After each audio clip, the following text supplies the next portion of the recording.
Ada murid bagi tauhid 3. Hak bagi tauhid 3 ni mari pia. Mari Syekh Qadir. Lepas tu hak dok royak atau tak boleh nak bagi sekarang ni boleh haling sama Syekh Qadir.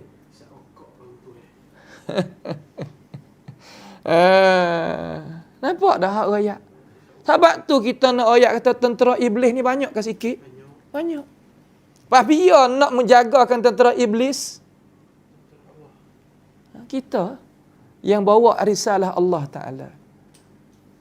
Yang bawa risalah Allah Azza wa Jal. Sebab tu kita boleh tengok hak mana batil, hak mana al-haq. Anak kecil syurga, lama ke baru? Lama. Perisai? Lama. Bagi tak tauhid? Bagi. Soal. Bagi tauhid ni, dapat dengan cara mantuk ke dapat dengan cara istinbat?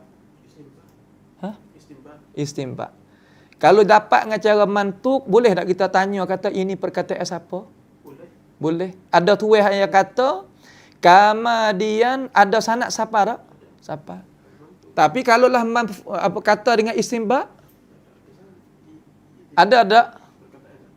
Sanad tak boleh nak cari. Moga kata-kata dengan istinbat. Baik. Kalau ayat tauhid 3 mana akal sanad? Cuba tanya ya rukun sembahyang ada banyak no? 13. Cara ayat sanad siapa Nabi?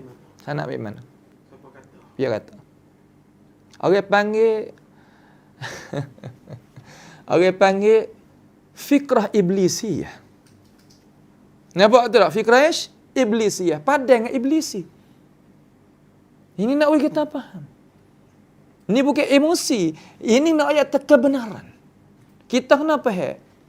Rukun sembahyang adanya ana. Ada 13 kita kata. Mana sanad nak sikit sanad. Boleh bagi.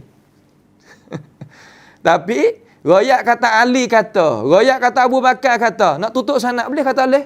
Boleh. Nak ayat Nabi kata, boleh tak tutup sanad? Boleh. Ni hak kita tak ada sanad nak katuk hak kita. Aywa. Lepas tu man arafa nafsahu faqad arafa rabbahu. Ni sama Nabi. Tolak sanad boleh. Awaluddin ma'rifatullah. Humi ataupun apa ingat? Patak. Patak. Patak lagi. Allahu akbar. Ni orang panggil boleh tutup sanad sebagai sanad kepada Nabi. Ada pun masalah al-istinbat. Allah. Hukum danya ana.